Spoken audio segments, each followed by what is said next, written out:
They said it was just a test flight, a routine gear check at 15,000 feet. Nothing dangerous, nothing new. But when Chief Petty Officer Evan Rhee pulled his ripcord and nothing happened, when his backup chute jammed and the air turned against him, he knew he was out of it. Options except one. Strapped to his chest was Ranger, a Belgian Malinois trained to jump, track, and protect. But Ranger wasn't strapped anymore. He had already jumped alone into the chaos. No command, no signal, just instinct. What happened next wasn't in any training manual, because when the sky failed and gravity closed in, the only thing standing between Evan and certain death was a dog who chose to fall. Like, share, subscribe, and comment where you're watching from, because this isn't just a story about survival. It's about what happens when loyalty leaps first. They told him it was just a test. Chief Petty Officer Evan Rhee had heard those words before, back in Arizona, 6 months ago, before the night that nearly ended both him and Ranger. But this time it was different. This was coastal airspace, thin cloud cover, a routine halo drill, or so they claimed. Evan stood near the open bay of the gear truck, breath fogging in the cold morning air. Wind rolled in off the sea with sharp salt and static. The tarmac glistened under the overhead runway lights. Every buckle, every strap on his rig moved through his hands with practiced rhythm. 200 jumps logged. Desert, jungle, snowpack blackout zones. He could prep blindfolded, but nothing about today felt blind. His fingers lingered on the final cinch, not from hesitation, from memory.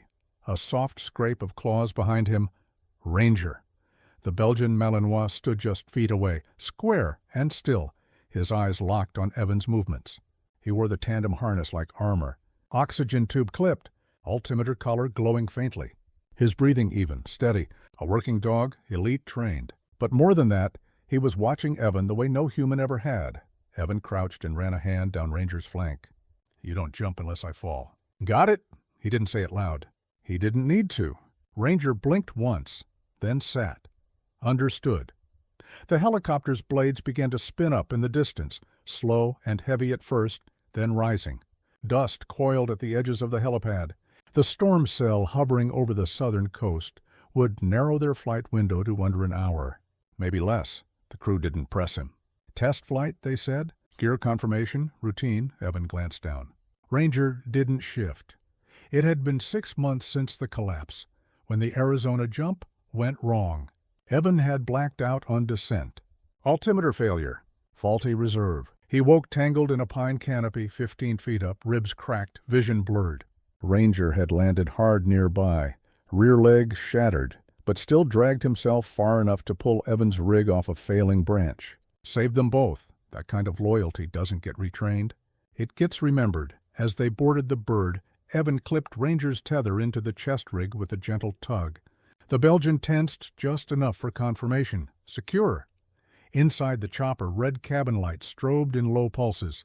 Shadows flickered over walls like echoes of breath. Ranger stood between Evan's knees as he adjusted the oxygen mask and goggles over the dog's muzzle. Calm. Alert. No panic. To their left, Chief Sweeney, a jumpmaster Evan had trusted for years, leaned in. "Storm's giving me gray hairs." "You don't have any left," Evan replied flatly, not looking up. Sweeney smirked. "Still doesn't stop me worrying about your flea bag." "He's cleaner than you," Evan muttered. "Smarter, too." Ranger tilted his head toward the voice, reading the rhythm, not the words. Altitude past 9,000 feet. Evan secured Ranger's secondary sensor, an emergency auto-deploy unit wired into the dog's vest. In case the worst happened, Evan gave a low, 2-note whistle. Ranger stepped forward. Chest to knees, click. Tether locked into place. They were one unit now. Outside, the cloud swirled with bruised light. The helicopter began angling hard into the wind corridor between cells. The jump door slid open. Cold air punched through the cabin. It smelled like ozone and tension. Every second counted now. Sweeney flashed the signal. 3 minutes.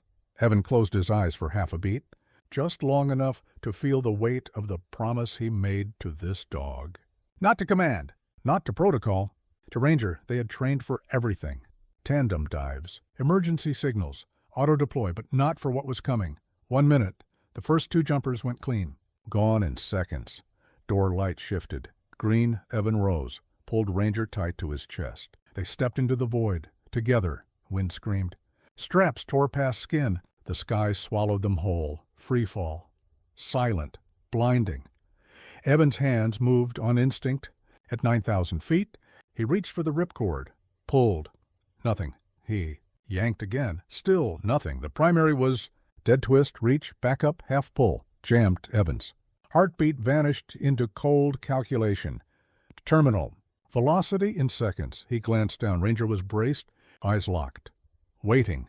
1,000 feet to impact. Evan reached for the reserve with both hands, straining. The bag shifted, then stopped. Jammed tight. Wind howled.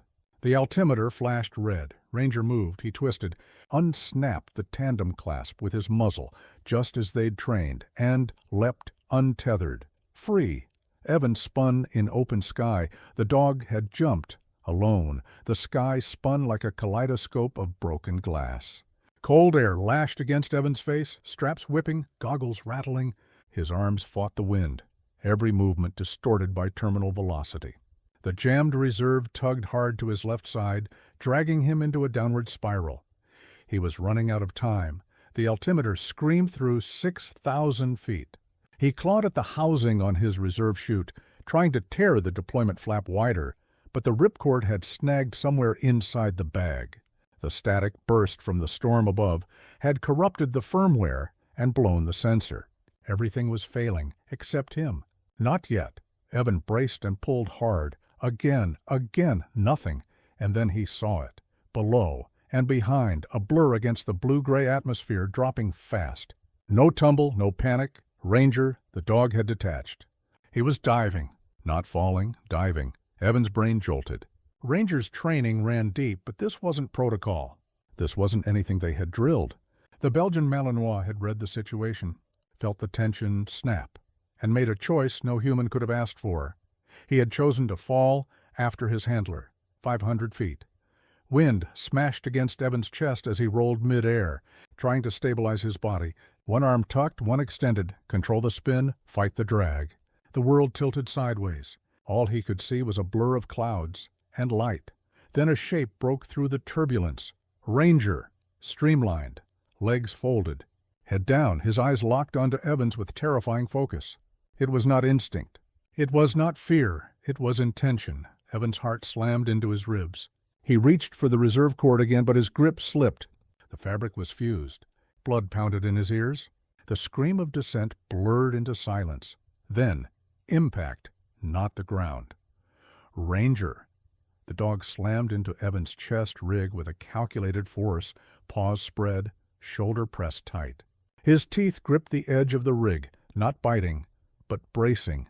The collision broke Evans' spin. He leveled 1,900 feet. For half a second, Evans stopped thinking. He just breathed. Ranger adjusted his body, riding the air like a leaf on the edge of a blade.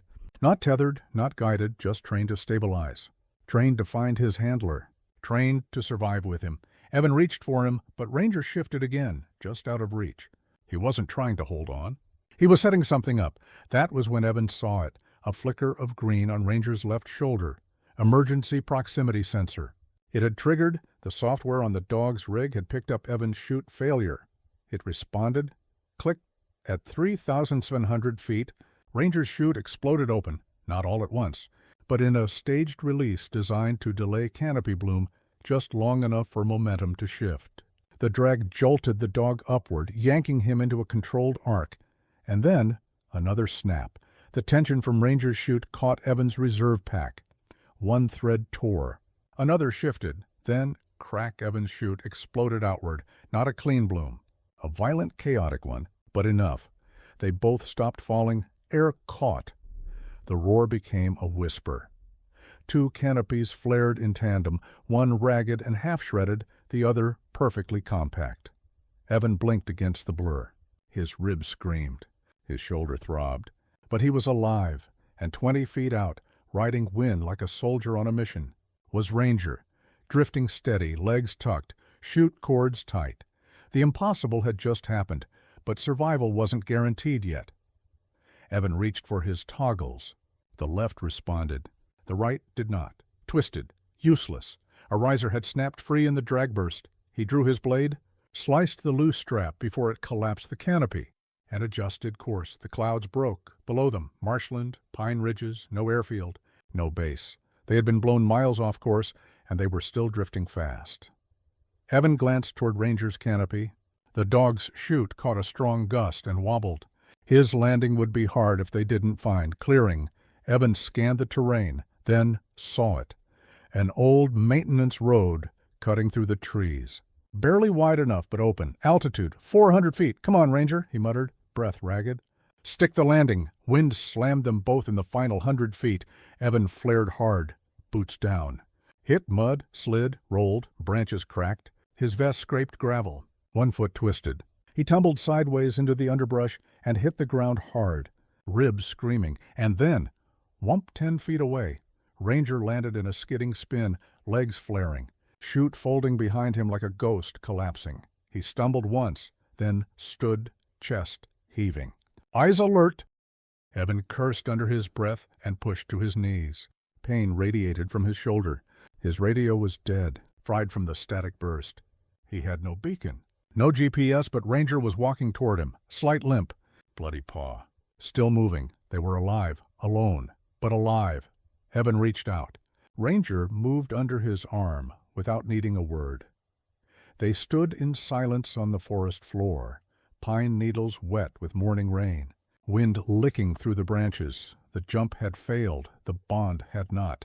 Branches creaked in the breeze, whispering above the tree line like ghosts keeping watch. Evan leaned against a crooked pine, sucking in shallow breaths through bruised ribs. Every movement hurt. His shoulder throbbed, one boot dragged in the mud, and the taste of blood lingered behind his teeth. But he was standing, barely. Ranger paced just ahead, nose low, ears twitching. The Belgian Malinois limped slightly on his back paw, but it did not slow him. The dog had already scanned their immediate perimeter, twice. Still working, huh? Evan muttered. Ranger didn't respond, but his body spoke clearly, alert, engaged, protective. Whatever instinct had driven him to jump wasn't done yet. Evan glanced toward the sky. The storm had broken into scattered light. Slashes of gold filtered through the pine canopy, catching the shredded remains of his reserve chute still tangled in branches. Somewhere in the chaos, he'd lost his beacon pack, ripped clean during the reserve deploy. No comms, no nav. No trail, just a dog. Find the pack, Evan said, barely louder than a whisper. Come on, partner. Ranger's head snapped to the left, and then he moved. He bounded into the undergrowth like he'd known the command was coming, scanning low between rocks and roots. Within seconds, there was the sharp clink of metal tags. Evan followed, stumbling. There, half buried under wet pine needles, was the signal unit. The casing was cracked but intact. Ranger had clawed it free. His chest rose fast now, panting hard. The descent had taken more out of him than he showed. Evan dropped to one knee, flipped the casing open. Dead screen. No power, he muttered, jaw tight. He turned it over in his hands, thumbed the emergency trigger under the casing. A backup sensor designed for hostage extractions. It wasn't just a beacon, it was motion-activated. It needed movement to engage. He slid it toward Ranger. Hit it. The dog blinked once. Then he stood, turned in a slow, deliberate circle. The unit chirped, then flashed green. Evan exhaled through clenched teeth. Good boy, but activation wasn't enough. The signal needed elevation. Forest canopy blocked all long-range transmission. They needed height.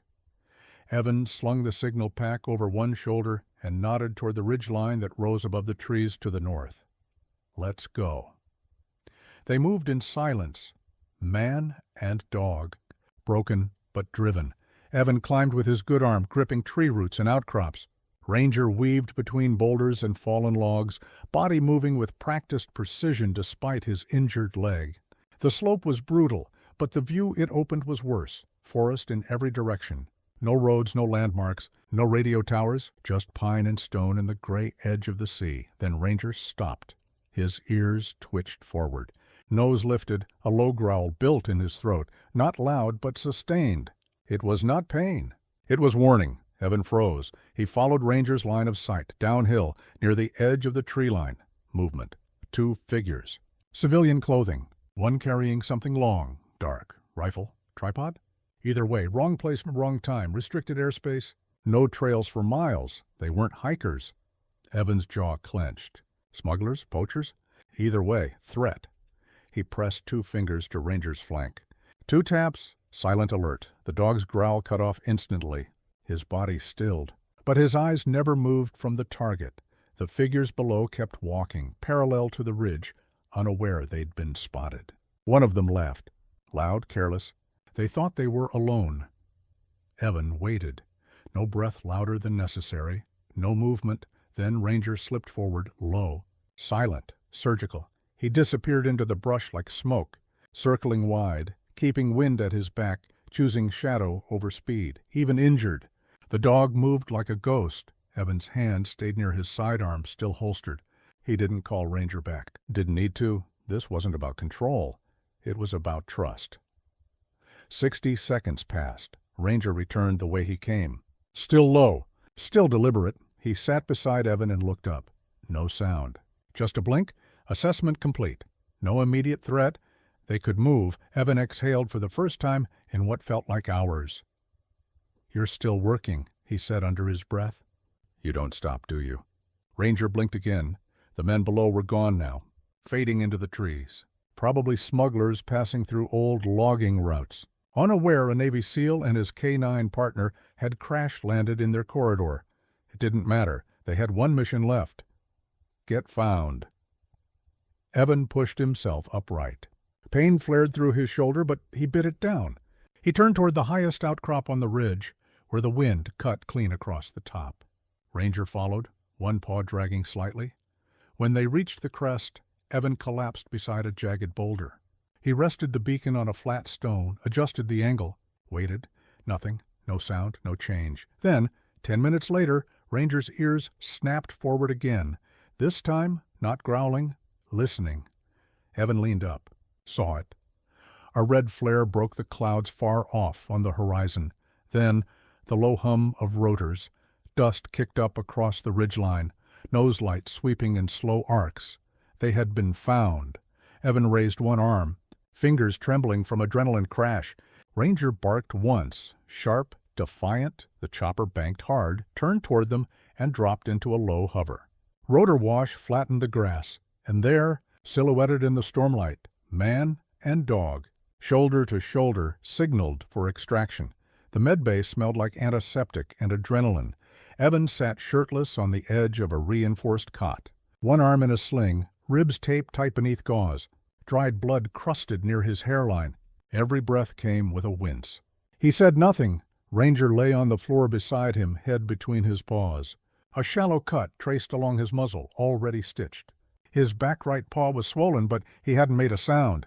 An IV line snaked from a bag above, taped to his front leg. He didn't sleep. He watched the door. The curtain pulled back. Vice Admiral Monroe stepped inside, still in plain fatigues, clipboard in hand. He didn't speak at first. He just looked at Evan, at Ranger, at the room that had become a temporary sanctuary. "Hell of a landing," Monroe said finally. Evan didn't smile. "Wasn't mine." Monroe raised an eyebrow. Then he held up a small black device, sleek, solid, blinking faint green, the Helicam flight recorder. Along with all telemetry, proximity triggers, impact sensors. "We've seen it all." Evan nodded slowly, eyes still on the IV drip beside him. "Your chute failed at 15,000 feet. Primary and reserve," Monroe said. "Yes, sir." "And your dog jumped alone." Evan's jaw tensed. "He didn't wait for me to give the order. He just went." Monroe stepped closer and crouched beside Ranger. The dog flicked his eyes upward, calm but alert. "You trained him for tandem ops," Monroe said. "But not for that." "No, sir," Evan said. "That part he figured out on his own." Monroe stood again and slid a manila folder onto the cot beside Evan. Inside, one sheet of paper. Official Navy. Letterhead, seal, signature. Evan unfolded it. Commendation request. Military working dog, non-combat Air Valor Citation recipient, Ranger MWD 5202. Status. Approved. Evans stared at it. One long beat. Then another. "You're serious," he said finally. Monroe nodded once. "First outside of combat. First initiated by the dog. He wasn't just reacting. He was operational. And today, he was the one who pulled you back from a one-way fall." Ranger shifted beside the cot. He didn't lift his head, but his ears twitched slightly. still tracking tone, cadence, stress. Monroe looked at the dog again. "You've seen men freeze in less wind," he said. That dog didn't. Evan reached down, slow, hand dragging from soreness. He rested it along Ranger's side. The Malinois leaned into the touch just slightly. "You're getting steak tonight, soldier," Evan muttered. Monroe turned to leave. "Take care of him, Ree, because clearly he'll take care of you." The curtain closed behind him. For the first time in hours, the room went quiet. Evan didn't speak. He just looked down at the dog beside him. Ranger didn't move, didn't blink. He was still, but Evan could feel it, the heartbeat just beneath the fur, not racing, not panicked, just steady, like it had been falling through the sky. He leaned forward, whispered into the dog's ear. "You jumped for me." Ranger didn't blink. Didn't need to. No one else would believe it. No one else had to. The data showed the moment the harness released. The exact second the dog made the decision to break free. Not as a malfunction. Not as a panic reflex, but as action. Ranger had overridden instinct because something deeper had taken over. Loyalty. Evan leaned back against the wall, pain radiating down his ribs. The medics would be in soon. Another scan, another injection. But for now, all he heard was the IV drip and the wind outside, and all he saw was the moment Ranger let go. It played behind his eyes like a reel. The dive, the silence, the shape in the sky getting closer. There's no training for that, only trust. Only something born in silence, in mud, in fire. The next day, the flight footage circulated within command. Analysts broke it down frame by frame. The jump, the malfunction, the proximity trigger. The impact and Ranger's trajectory. He hadn't just fallen. He had steered. Deployed his chute only once he reached a specific proximity vector, exactly 6 meters from Evan's rig. It was the distance they trained for, tandem recovery spacing. But they had never practiced it untethered. No one told him to. He just knew. By week's end, a short memo made its way through military working dog command. MBD 552 is now the first canine awarded a non-combat air valor citation reason to autonomous aerial deployment to save handler from chute failure under terminal. Freefall status, hero. The press never saw it.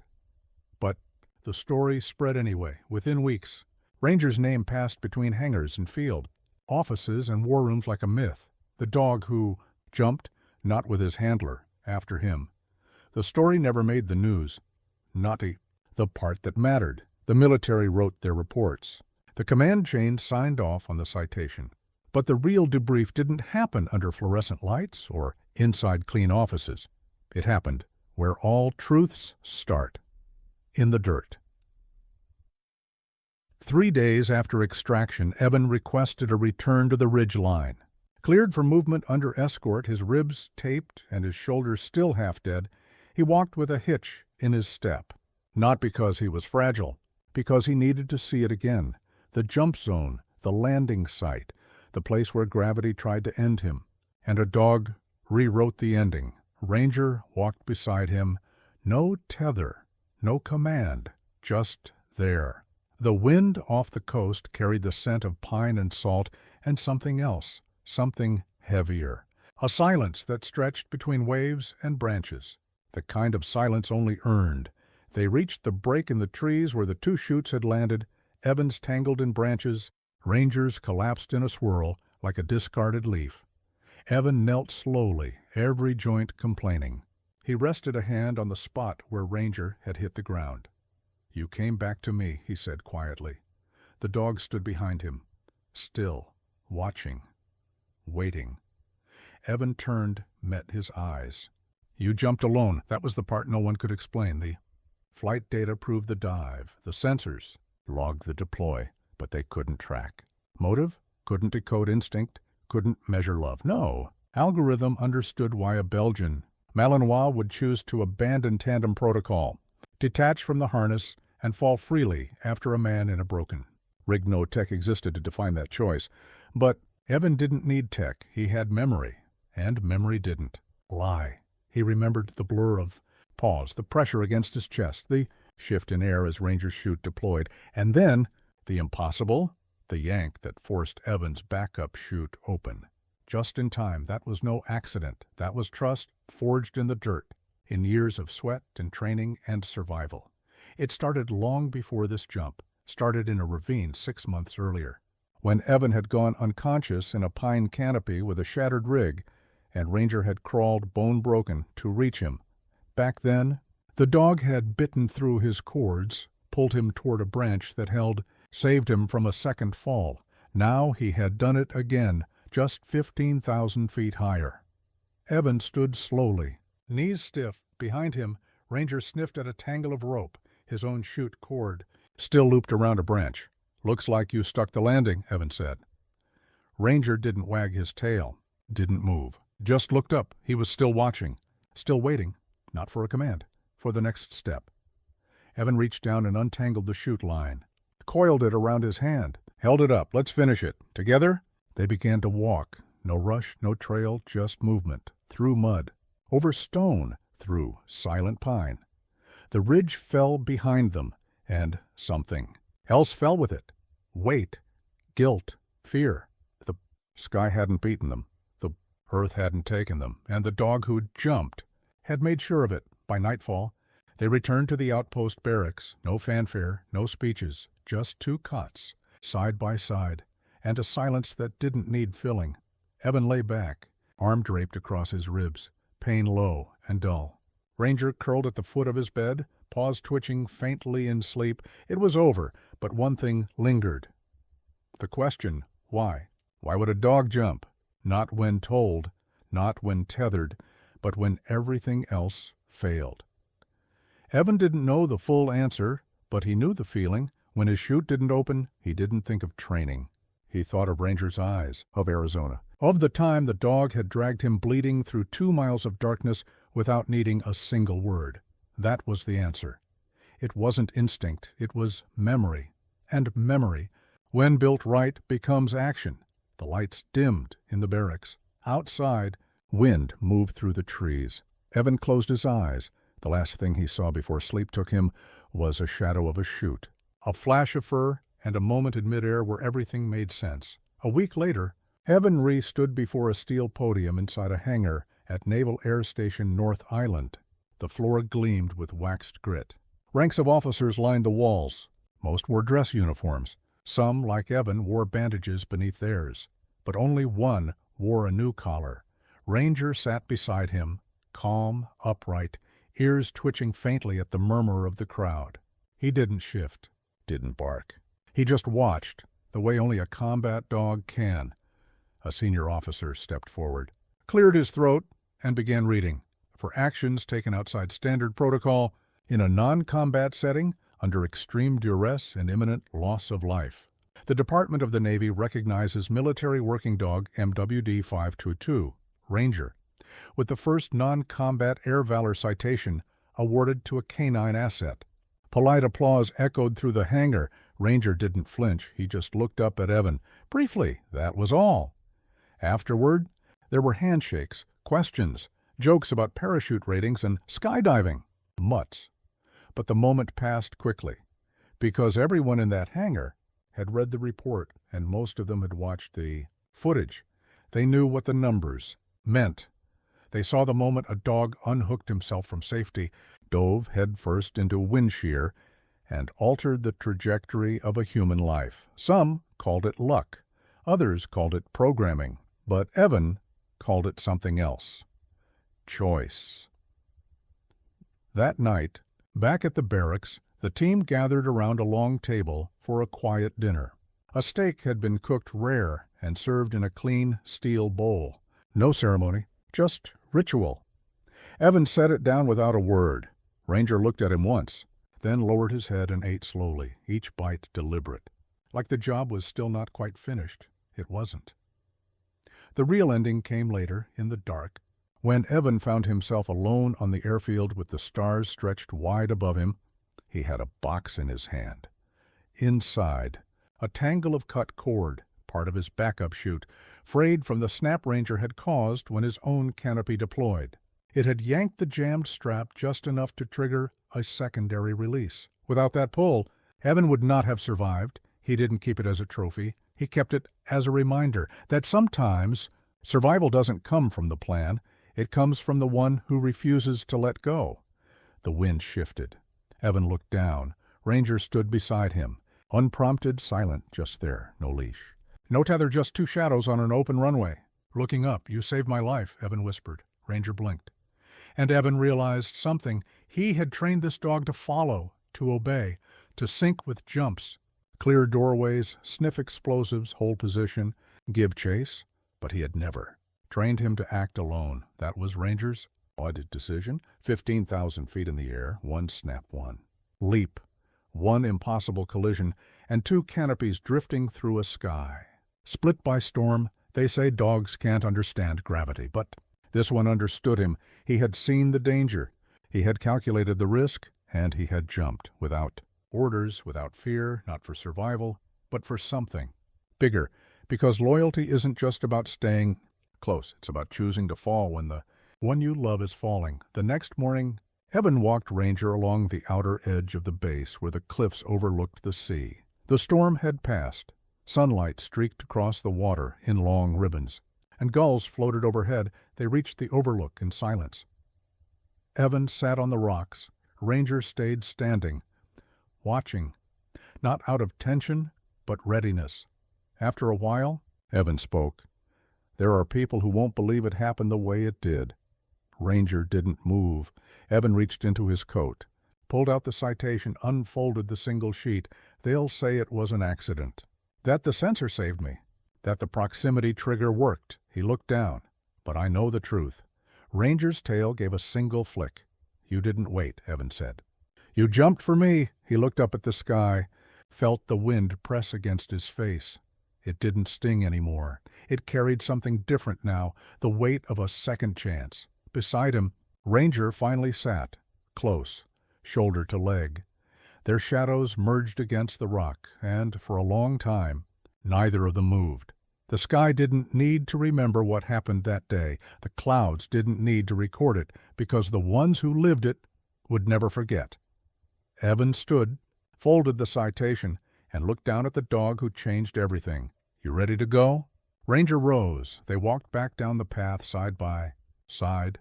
No harness, no rig, no gear, just a man and his dog, and the air between them where a tether used to be, not broken, just no longer needed. Because some bonds aren't made of rope, they're made of choice. If this rescue moved you, share it with someone who believes in second chances. Subscribe for more true stories where loyalty takes the leap.